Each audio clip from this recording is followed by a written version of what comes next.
Welcome to How Do They Afford That's Budget Battle, where we each take a money tip from a listener and go head to head. I'm Michael Thompson, and hello, Canna Campbell. Good morning, how are you? I'm going well. I'm looking forward to a win. We have an esteemed colleague, a judge in the studio here to help us decide a winner today. That judge is my colleague from the Fear and Greed Business News podcast, Sean Aylmer. Sean, hello. Hello, Michael. Hello, Canna. Hello, Sean. Canna, kick us off. What have you got for us today? What tip have you dredged up from somewhere? It's a simple but powerful one. Just a reminder to everyone to consider using Airtasker. Recently, I've been having lots of IT problems, and I called a few various different tech gurus who provided me a range of quotes, which were very expensive, and it involved coming and collecting my computer or me having to drop it off and lose it for a few days. But I jumped onto Airtasker, uploaded my issues, and put up a budget, and I was able to have someone help me online for 20% of what the original quote was provided. And I now have their details saved, so if I have any other future IT issues, I can contact them directly. I am going straight to the source, saving time and money. Thank you. Excellent one. Michael, beat that. Well, I will. In fact, I won't. Josh will, because Josh has sent this to me via Instagram. And I'll read it exactly as it's written, in fact. He says, "Hi, Michael. Want a money-saving tip that'll beat Canna? I have 2 words for you.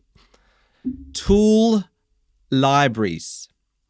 Seriously," he says, "you need to get on board with these. Don't be fooled by the name. They're not just for tools." What do you mean? Yeah. So they're for everyone, not just for me. Hey, guys, Don't be fooled by the name. They're not just for tools.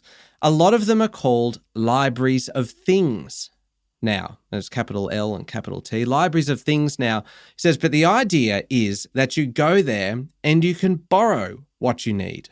Garden tools, power tools, things for the kitchen, things for around the house. You can typically get them for a fortnight, then you return it. You pay an annual fee, right? And this is the money side of it. You pay an annual fee, often somewhere around $80, which goes to maintaining the collection, and then you just go for it. And he says it is so much cheaper than having to buy all these things yourself and store them. Pressure cleaner for the driveway, borrow one. If you need a wheelbarrow, you borrow one.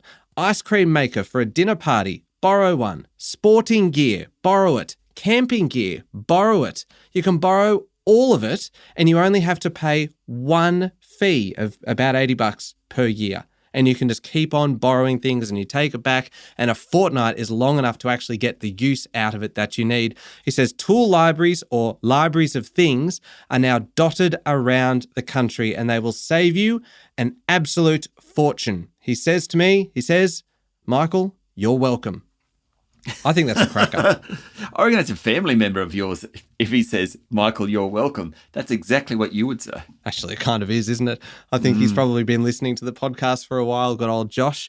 But that's a cracker, isn't it? Like, it's just, and what I have had a look at the websites, and I kind of checked to make sure that they were available in Sydney, and I checked for Brisbane, and I checked for Melbourne. I checked for a whole bunch of different places, and they are everywhere now. And they are just, like, if you need a tent, you go and borrow one from there, and you can get like all these things for the kitchen, like expensive appliances and things, and you use it and then return it, and you only pay once for all of it. And it's just, I am blown away by it. Hang on, once or once a year? Like once a year, yes, but I mean like that. Yeah, like it's right. pretty amazing.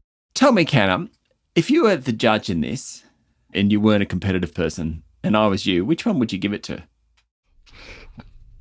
Oh, Michael would win that. It's good. It's It good. is good. But That's I mean, a really... let's just give it to Josh. Like, Josh, it's not Michael. I'm coming up with all my tips myself here, okay? Yes. Give me a chance. Like, Michael's getting them off from everyone else. Look, doing all the hard work here. I'm not giving any credit to Michael whatsoever, so don't get me wrong here. It's always the listeners of How Do They Afford That that's winning versus yourself.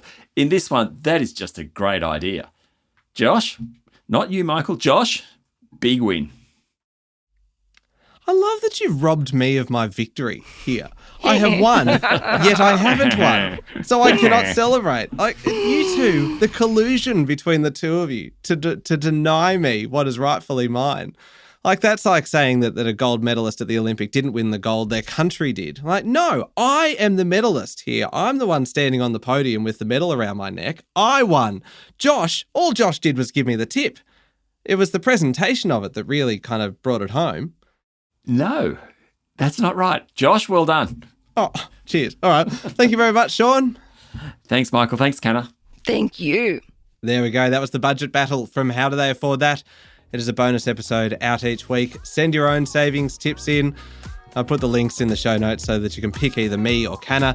Please be me because I need all the help I can get. It may be yours in the battle next week.